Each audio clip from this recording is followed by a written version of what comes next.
Imagine this. You're deep in the Petén rainforest of Guatemala. Not the tourist path, not even the side trail. You're where the map smudges. The air is thick with secrets, and the trees above you whisper in a language older than time. Spider monkeys swing overhead. Parrots throw shade from the canopy. And somewhere out there, a howler monkey winds up for its daily existential protest. Welcome to the Latitude Adjustment, the podcast where aging isn't a slow fade. It's a bold, freaking encore. Join Rusty and Erica, two rebel-hearted guides with a suitcase full of stories, a camera, a compass, and zero tolerance for boring self-help. They're not here to fix you. They're here to remind you. You were never broken. So whether you're craving clarity, connection, or just a passport stamp for your next chapter, you've docked at the right port.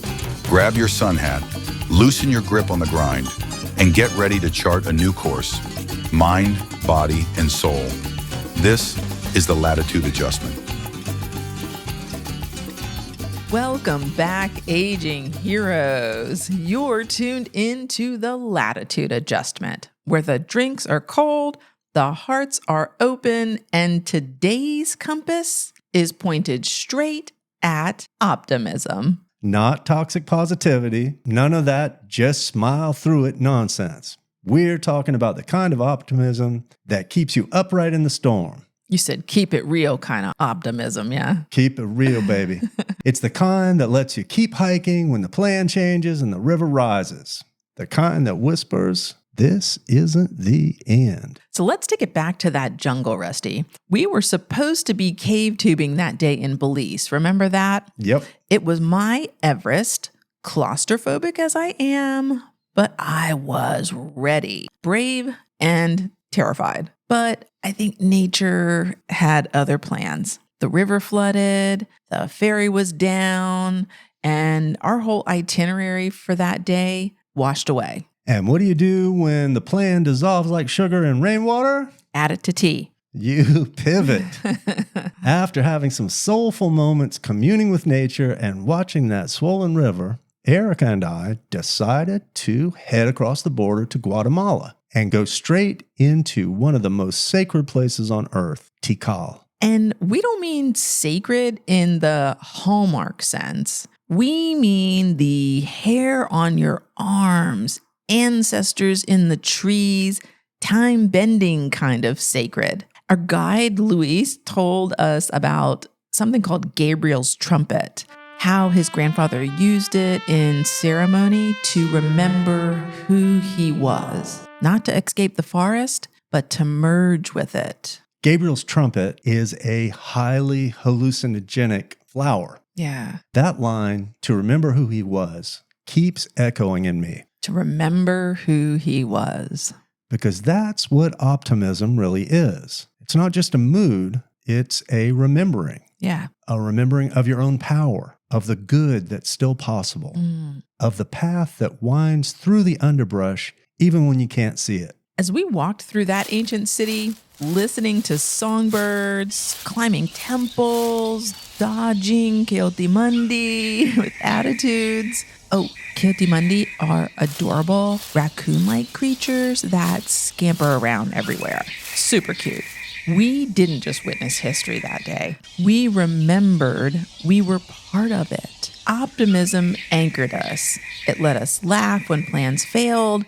It let us feel awe when control slipped away. Listen, optimism gets a bad rap. People think it's naive. Like choosing hope is the same as ignoring reality. But that's not optimism. No. That's delusion. Yeah. Real optimism takes courage. It's super easy to be cynical. Anyone can point at a fire and say, told you that would burn. But optimism says, yeah, it's hot, but there's a way through it. Let's look for water. Let's build a bridge. Let's just dance anyways. Day 9 of A Guide for Aging Heroes makes this crystal clear. Optimism isn't denying hardship. It's saying, I get to choose how I move through it. I love a choice. You can't always control what happens, but you can control how you name it, how you frame it, and how you rise from it. That's right. And it is like Gabriel's trumpet. You don't use it to escape, you use it to remember. So here's your metaphor for the day. That jungle, it's your life. Beautiful, chaotic, and alive. Some days the canopy blocks the light. Some days it rains just to mess with you. Some days you're hiking uphill in wet socks with a bad mood. But the jungle is also where the good stuff grows. You can't always see the temples underfoot. Most of the magic, it's buried, but it's there. And if you stay open, you choose to believe that something sacred is still whispering your name, you find it. And the trumpet, that's optimism. Yes, optimism is the hallucinogenic drug.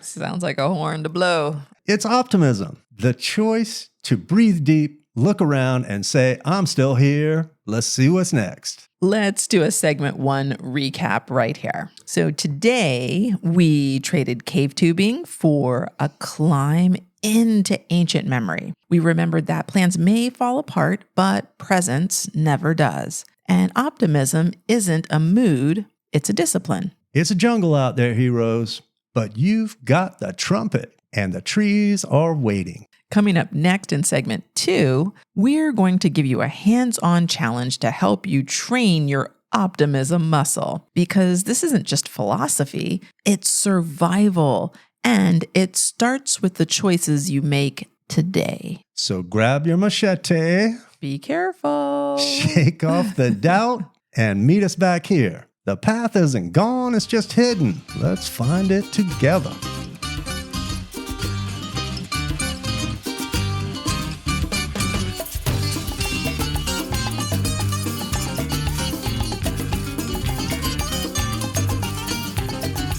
All right, heroes. If segment 1 was about hearing the trumpet, this one's about answering it. Because optimism, real optimism, doesn't just float down from the trees. You choose it. You train for it. You pack it like a machete when you're headed into the thick of things. Exactly. And let's not kid ourselves here. Choosing optimism doesn't mean you stop feeling fear, anger, or grief. It just means you decide not to camp out in those places. You can visit the valley, just don't build a condo there.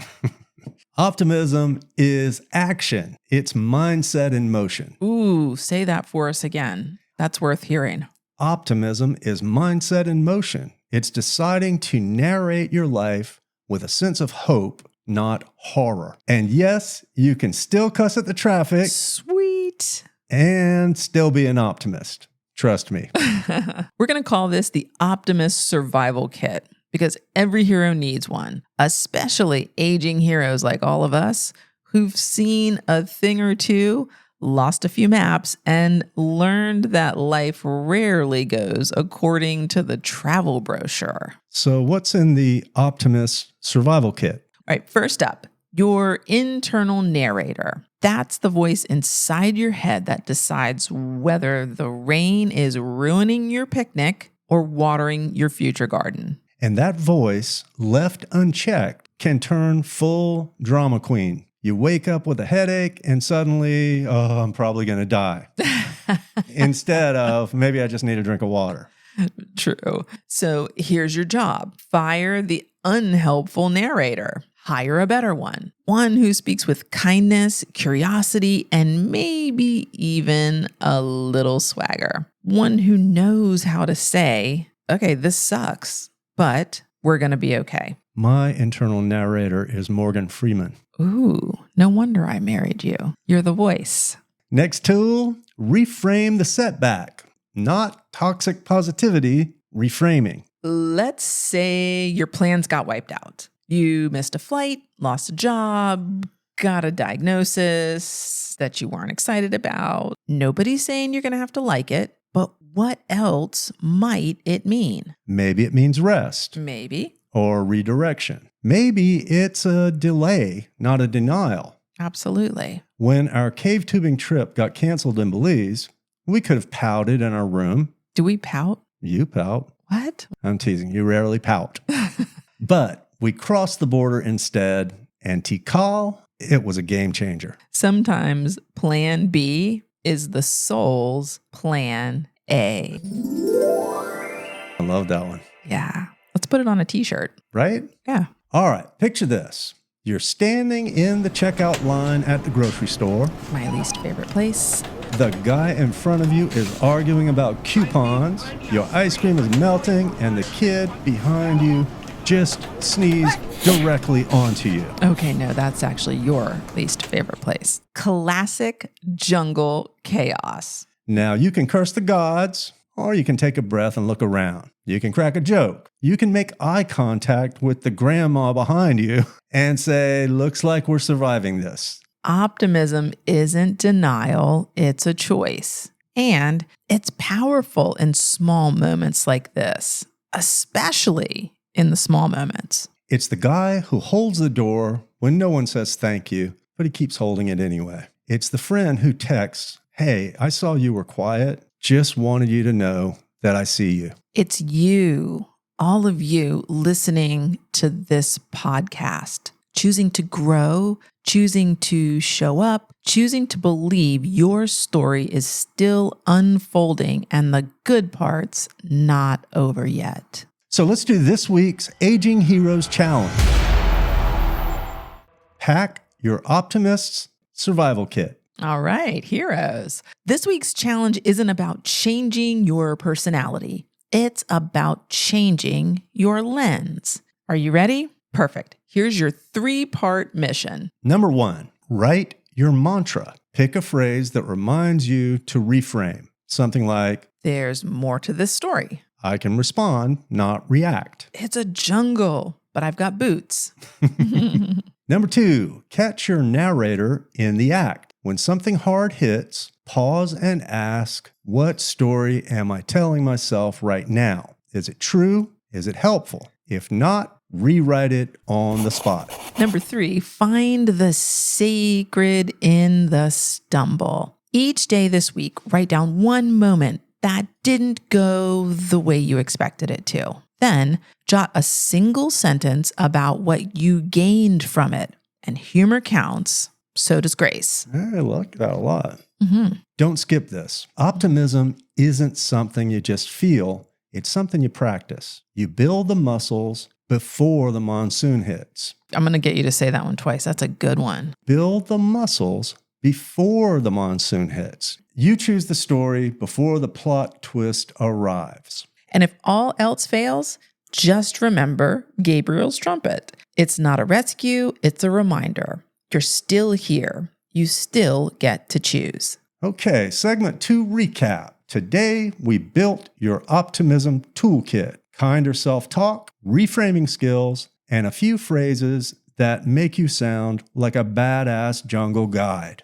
We gave you a challenge to catch your inner narrator, reframe the mess, and name the sacred in every stumble. Coming up next, we're going to talk about optimism in motion, how to carry it into your relationships, your routines, and your next big decision. Jungle rhythms and sacred detours, because optimism isn't just internal, it changes how you walk through the world.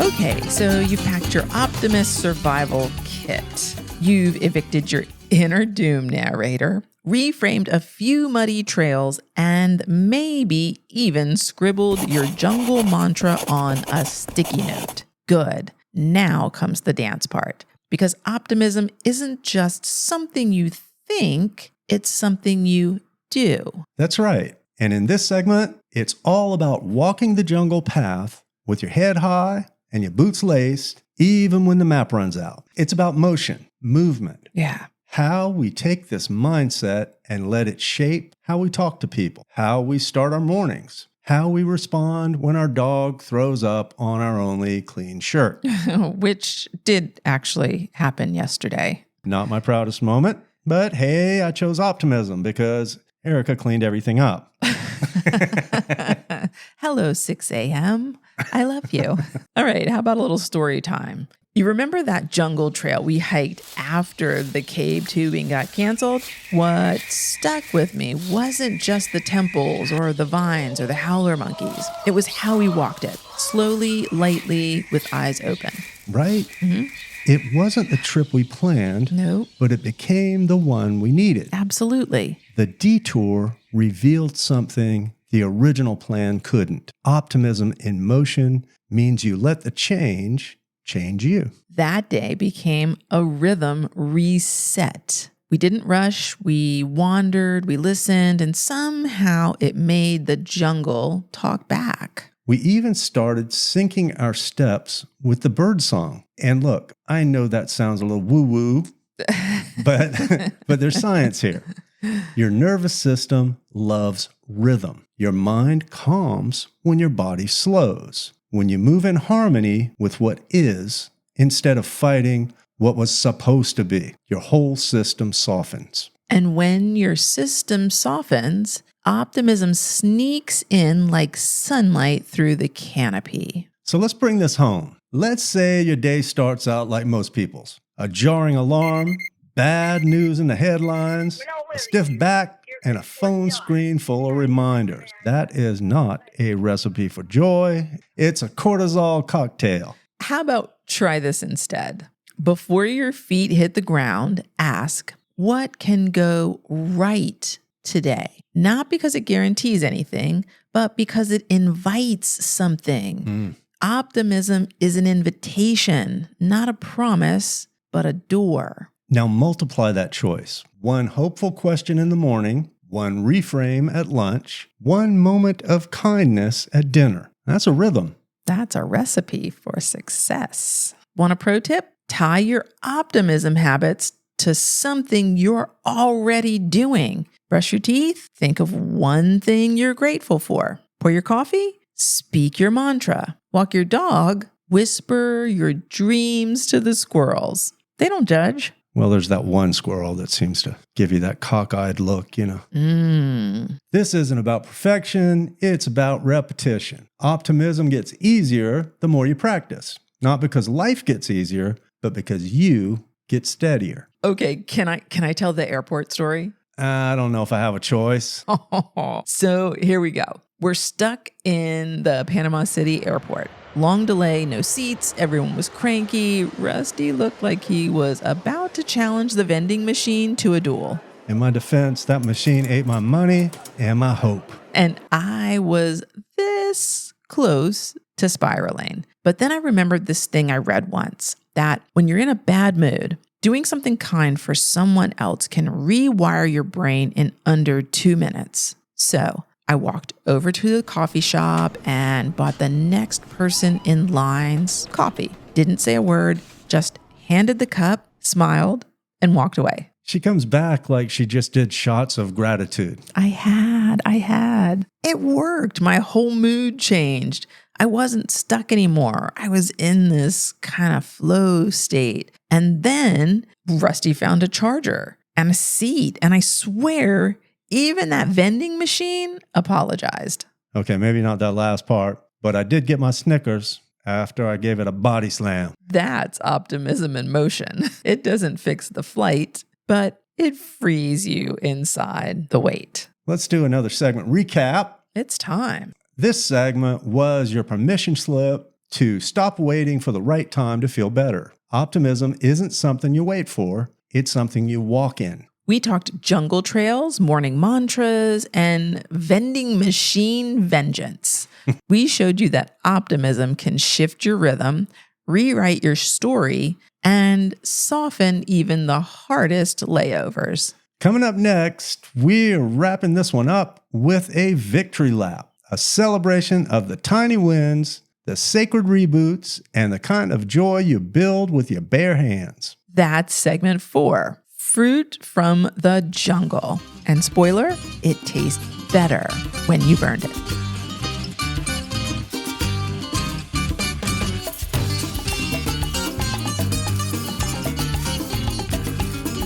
Okay, heroes, you've macheted through the mindset, packed your survival kit, and grooved into a new rhythm. Now we celebrate Because here's the thing. If you don't pause to taste the fruit, what was the journey for? Exactly. Today is all about naming the wins, the sacred little victories, the not quite epic, quietly brave, wholly yours kind of wins. And I'm just going to say it plainly. You don't have to wait until you're healed, whole, or halfway to your dream to celebrate. You can toast the small stuff, the not losing your cool stuff, the brushed your teeth even though it was a rough morning kind of stuff. That's the real fruit. The jungle doesn't wait to bloom until conditions are perfect. It blooms because it must, because it's wired to, just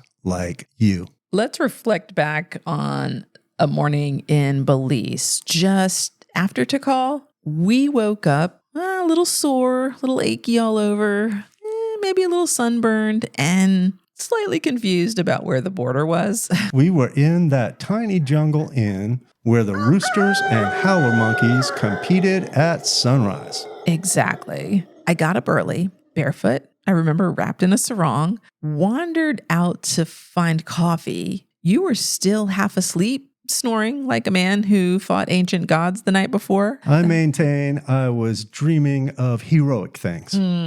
Sure.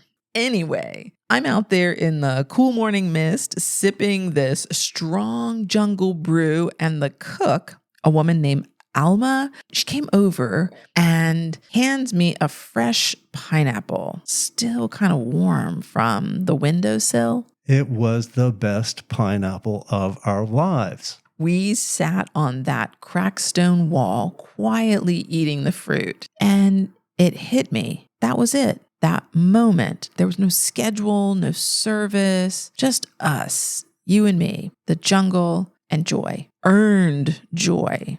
Surprise joy, sacred in the mess joy. And that's what this whole episode's been about. Not the optimism fantasy, but the kind that makes you stop, breathe, and whisper, even now, especially now, there is sweetness. So let's talk about how you actually practice this. Celebration isn't a reward, it's a ritual. You don't have to wait for the graduation cap, the job offer, or the scale to say something nice. You can toast the effort to alignment, to just getting back up. Every time you choose to show up with hope instead of bitterness, that deserves a clink, a high five, or a pineapple. You flossed 3 nights this week instead of 0? That's progress. You stopped yourself from spiraling into worst case scenario land? That's strength. You ask for help when you usually isolate? That's growth. You laughed even just once